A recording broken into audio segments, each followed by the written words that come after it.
Has spoken out about the royal family yet again, this time on an American podcast, discussing the way that he was raised by his father, Prince Charles, and saying that he had genetic pain and suffering passed on from the rest of the royal family. Well, this obviously comes after that tell-all Oprah interview, but,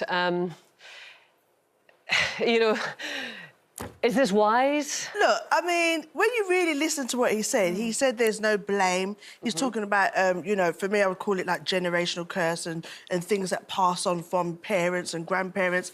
And I feel like, look, we cannot lie and say that we haven't witnessed all the stuff that he has gone through, whether it's through his parents, losing his mum, you know, stuff in the family, regards to his dad and so on. So him speaking his truth, I don't see what the big problem is. Like, it's out there in the public. Everyone acts like, you know, they make these statements and straight away the initial thing is to attack. But he's speaking what he's lived, which we have seen throughout all of these years. We've seen it. It's been in the headlines from whether it's his father to whatever else has happened in the family. So now he's just saying, to me, it felt like he was saying, listen, when these things happen in your family, we need to be a bit more present and honest about it so that we can make a change when it comes to our children and their children. That's what I feel.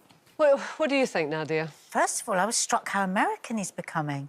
Because Oh, I've only read it. That's the first time I've heard it. Right? Did you know? Did you hear he's getting an American accent? Oh, dear. I mean, like, I kind of saw the headlines and I was like, oh, God, what's Harry complaining about? And I didn't actually read below the headline or read what he's saying. And I think what he is saying is, you know, is valid. And I think it's a brave thing to try and stop the cycle of what's happened through your family.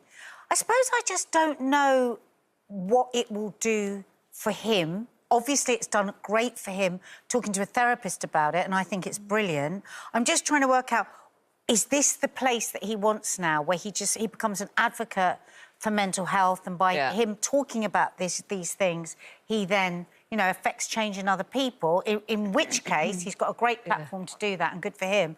But I worry that he's in the pink cloud of talking about things, and that can come back on you. I have to say, I agree with you in that. I think you've got to think, right, what am I trying to achieve through this? And I'm not sure what he's trying to achieve. Is he trying to help himself, or is he trying to help other people, or is he trying to do both? I mean, if he's trying to help himself, I would say do that in a safe space. You know, do it somewhere that you have privacy and then you can really work these things out and not have the press leaping on every single, you know, and R that you come out with. If he's trying to do it for everybody else, to be honest, I don't know how successful that is going to be.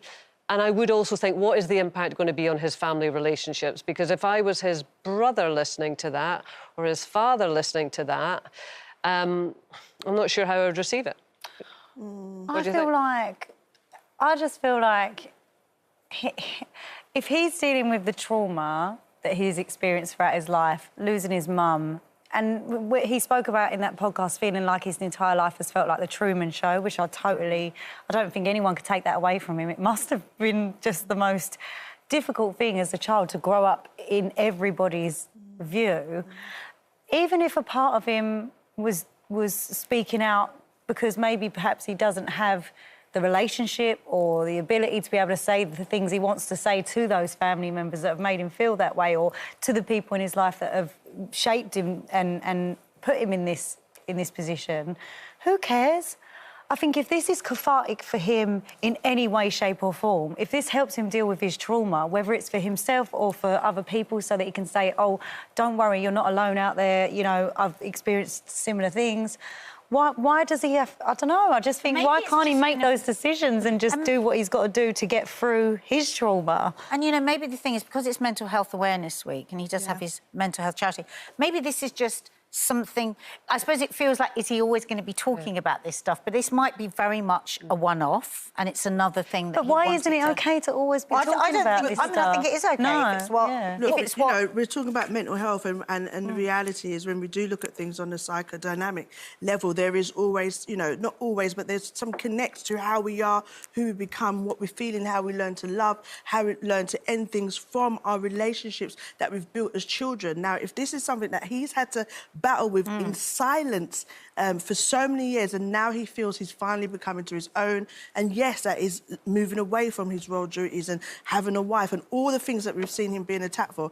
Then this is what we're doing. What I hope is that, like you said, Kay, he will have a safe space, because no matter what he says, they surely they know safe for him, the way he's I doing think it. he feels like this is safe, but when you're going through the pain, sometimes you're not even aware that you're in a position to make yourself be even more attacked. Yeah, and I mean, it is good that we're all talking more, and it is Mental Health Awareness Week, and we obviously want to encourage people to do that. But we're now at the stage we're going to have to think through, well, what are the implications on other people? What are we achieving from this? And I do think, right, OK, if I was William and I was sitting listening to that podcast, what would I be thinking? Maybe would I feel it was a judgment on me? Is that something that Harry should also consider? I mean, I'm not saying that he should or not, but we have to consider these things because we're not in a vacuum. And he's never going to be in a vacuum. No. Because, unfortunately, he's born to the role that he's in. So then is it even worth asking the question, why is he doing it publicly? If he's never going to be able to be in a vacuum, he may as well do everything publicly and how say do you not know William probably would want to do the same, but he can't because he knows he's in line?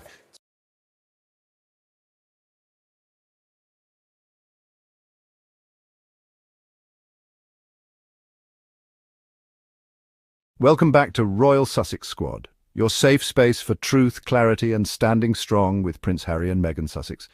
If you're tired of the tired royal narratives, recycled hate and the constant dragging of two people who simply chose peace over palace politics, then you're in the right place. Let's get into it. Prince Harry is once again making headlines, and not for some royal scandal, but for something much deeper and more important: mental health. On a recent American podcast, Harry spoke candidly about the genetic pain and suffering passed down through the royal family. And let's just pause right there. How brave is that, to publicly acknowledge trauma, generational pain, and to say, it stops with me? That's what leadership looks like. But of course, cue the pearl clutching from the British media. The moment Harry opens up, the narrative becomes, what is Harry complaining about now? Oh, please. The man lost his mother in the most tragic and public way imaginable, and then was expected to smile and wave while the very institution that contributed to her pain did absolutely nothing to protect him. So yes, he's speaking out, and rightly so. Instead of applauding his vulnerability, his critics accuse him of oversharing. But let's get real. If Prince Harry had suffered in silence, they'd accuse him of being cold or distant.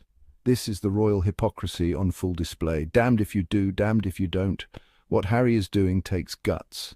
He's breaking toxic cycles, and if you're still clutching your tea and muttering he should keep it private, maybe you're not ready for the real conversations we need in today's world.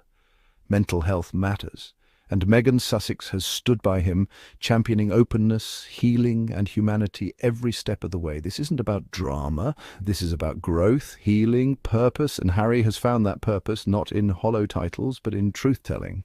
So to the tabloids, the critics, the armchair royals, sit down. The Sussexes are out here doing the work. If you're tired of the negativity and smear campaigns, then this is your space. We uplift truth, celebrate healing, and support those brave enough to challenge the status quo. So go ahead, subscribe, drop a super thanks, and join the squad that stands with Harry and Meghan Sussex, always.